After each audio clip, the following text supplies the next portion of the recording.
Hi! Hello! నమస్తే. Welcome to BRK. నేను విజయ. మనతో పాటు స్టూడియోలో ఉన్నారు హోమియోపతి డాక్టర్ తేజస్విని గారు. Hi madam. నమస్తే. హాయ్ అండి. నమస్తే.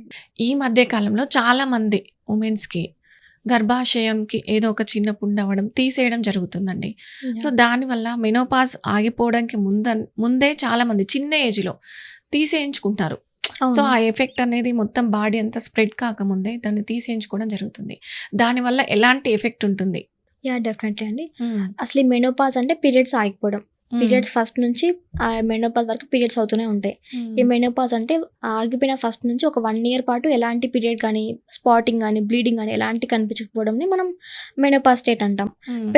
పెరిమెనోపాజ్ అంటే ఈ మెనోపాజ్ కంటే కొంచెం ముందు స్టేజ్ అంటే 5, 6 ఇయర్స్ ముందు నుంచి. హ్మ్. వాళ్ళకి ఈ టైంలో ఏముంటుందంటే మెనోపాజల్ చేంజెస్ స్టార్ట్ అవుతూ ఉంటాయి.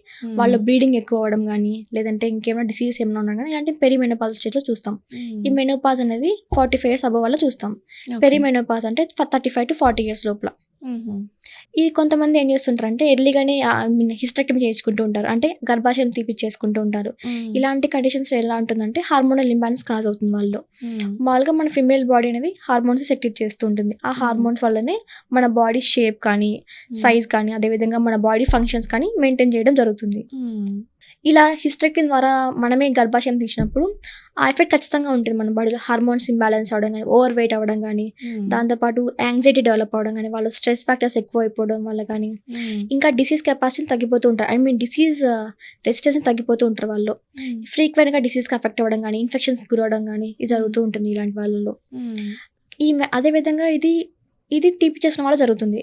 కొంతమందిలో ఎలా ఉంటుందంటే, ఈ పెరిమెనోపాజ్ స్టేట్‌లోనే సింప్టమ్స్ ఎక్కువగా ఉంటాయి వాళ్ళలో. హ్మ్. ఎలా ఉంటాయంటే, ఈ పెరిమెనోపాజల్ స్టేట్ అనేది పీరియడ్స్ అనేటివి నార్మల్‌గా ఎవ్రీ మంత్ వన్ టైమ్స్ వస్తాయి. అది 5-7 డేస్ నార్మల్ అంటాం. హ్మ్. కానీ ఈ పెరిమెనోపాజల్ స్టేట్‌లో ఎలా ఉంటుందనేటి పీరియడ్స్ అనేటివి మంత్లీ 2 టైమ్స్ రావడం, హ్మ్. లేదంటే ఎక్కువ సార్లు బ్లీడింగ్ అవ్వడం, ఎక్కువ టైమ్స్ బ్లీడింగ్ అవ్వడం, హ్మ్. 5 డేస్ కంటే 7 డేస్ కంటే ఎక్కువ బ్లీడింగ్ అవ్వడం, ఆ బ్లీడింగ్ టైంలో పెద్ద పెద్ద క్లాట్స్ పడడం, హ్మ్. ఇలా జరుగుతూ ఉంటుంది. కొంతమందికి స్పాటింగ్ కూడా ఫార్మ్ అవుతుంది. స్పాటింగ్ అంటే పీరియడ్‌కి పీరియడ్ గ్యాప్‌లో జస్ట్ బ్లడ్ శాంపుల్ మాత్రమే కనిపించడం. ఇది స్పాటింగ్ అంటాం. హ్మ్. ఇలాంటి మల్టిపుల్ ఫ్యాక్టర్స్‌ని మనం చూస్తూ ఉంటాం ఈ పెరిమెనోపాజల్ స్టేట్‌లో. హ్మ్.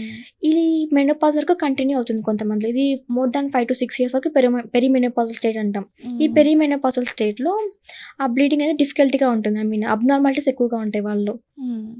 ఏ ఏజ్‌లో వస్తుంది ఇది ఈ పిరమిడ్? పెరిమెనోపాజల్ ఏజ్ మెయిన్‌గా 35 ఇయర్స్ అబోవ్ వాళ్ళలో ఉంటుంది. 35 35 అంత చిన్న ఎర్లీగానే ఏజ్‌లో స్టార్ట్ అవుతుంది. యాహ్! మనం 35 ఇయర్స్ తర్వాత మన ఎగ్ ప్రొడక్షన్ తగ్గిపోతూ ఉంటుంది మన బాడీలో. ఓకే. కాబట్టి ప్రెగ్నెన్సీ కూడా 35 ఇయర్స్ తర్వాత పాసిబిలిటీగా ఉంటుంది.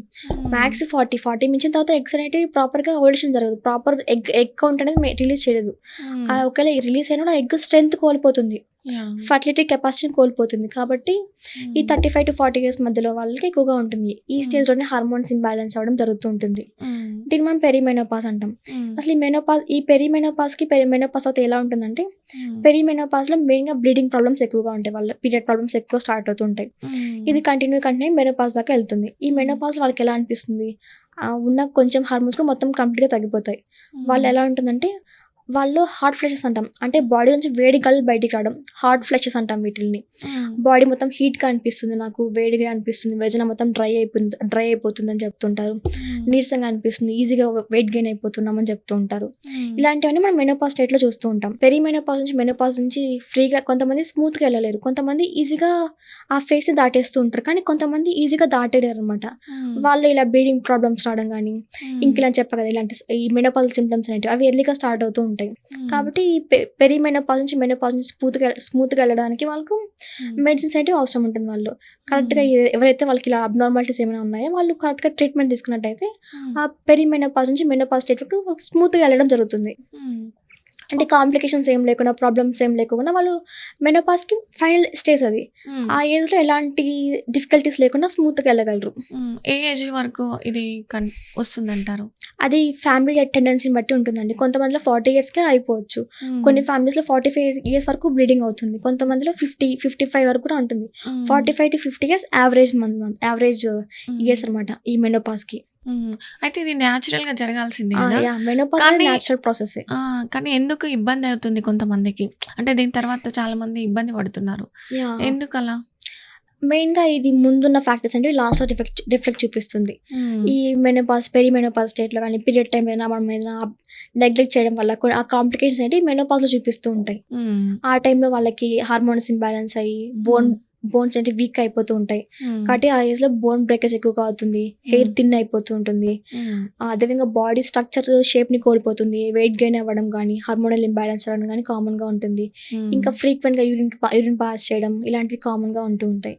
ఇంకా ఎలాంటి ప్రాబ్లమ్స్ కనిపిస్తాయి మెనోపాజ్ తర్వాత? మెనోపాజ్ తర్వాత మెయిన్‌గా వాళ్ళకి హార్మోనల్ ఇంబాలెన్సే ఉంటుంది. దాంతో పాటు హ్మ్. ఆస్టియోపోరోసిస్ అంటాం. హ్మ్. మామూలుగా మన బాడీలో ఈస్ట్రోజన్ హార్మోన్స్ ఉంటాయి. ఈ ఈస్ట్రోజన్ హార్మోన్స్ ఈ మెనోపాజ్ తర్వాత తగ్గిపోతూ ఉంటాయి. హ్మ్. ఇలా తగ్గిపోవడం వల్ల బోన్ డెన్సిటీ కోల్పోతుంది. అంటే వాళ్ళకున్న ముందున్న స్ట్రెంత్ బోన్ డెన్సిటీ ఉండదు. హ్మ్. అందుకే వాళ్ళు కాల్షియం టాబ్లెట్స్ యూజ్ చేస్తుంటారు. కాల్షియం లెవెల్స్ తగ్గిపోతుంటాయి వాళ్ళలో. హ్మ్. దాంతో పాటు హెయిర్ అనేది థిన్‌గా అయిపోతుంది. హెయిర్ లాస్ ఉంటుంది కొంతమందిలో. హ్మ్. బాడీ వెయిట్ గెయిన్ అయిపోతూ ఉంటారు.